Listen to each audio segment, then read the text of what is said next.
সমুদ্রে বসবাসকারী সবথেকে বড় প্রাণী নীলতিমি।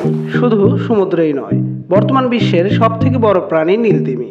অনেকেই মনে করে এটি একটি মাছ, তবে এটি কোনো মাছ নয়। এটি সাগরে বসবাসকারী স্তন্যপায়ী প্রাণী। আমাদের আজকের ভিডিও সাজানো হয়েছে পৃথিবীর সবথেকে বড় প্রাণী নীলতিমিকে নিয়ে। এর নাম নীলতিমি হলেও এটি দেখতে মোটেও নীল রঙের নয়। এটি দেখতে কালচে নীল রঙের মতো।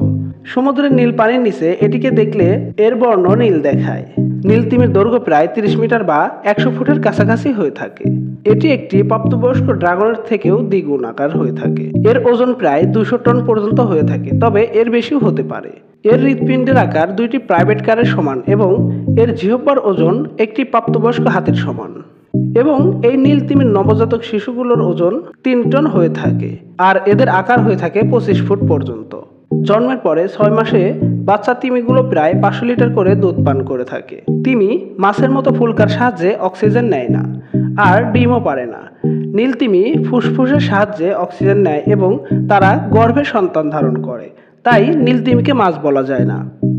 নীলতিমি ফুসফুসের সাহায্যে অক্সিজেন গ্রহণ করলেও মানুষের মতো ঘন ঘন তাদের নিঃশ্বাস নিতে হয় না।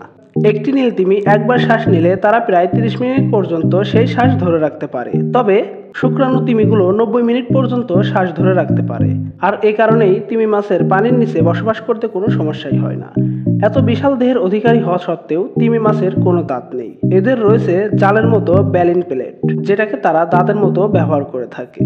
এদের চলে 300-র মতো ব্যালিন প্লেট রয়েছে, যা তাদের শিকার ধরতে সাহায্য করে।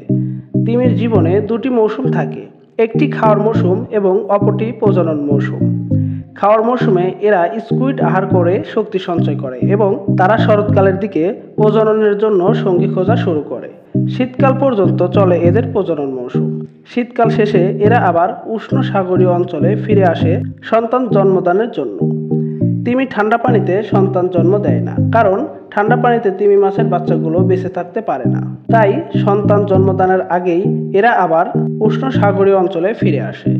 আপনারা যদি জানা অজানা এরকমই সকল তথ্য চান, তাহলে অবশ্যই আমাদের সাথে থেকে আমাদের চ্যানেলটি সাবস্ক্রাইব করে রাখুন।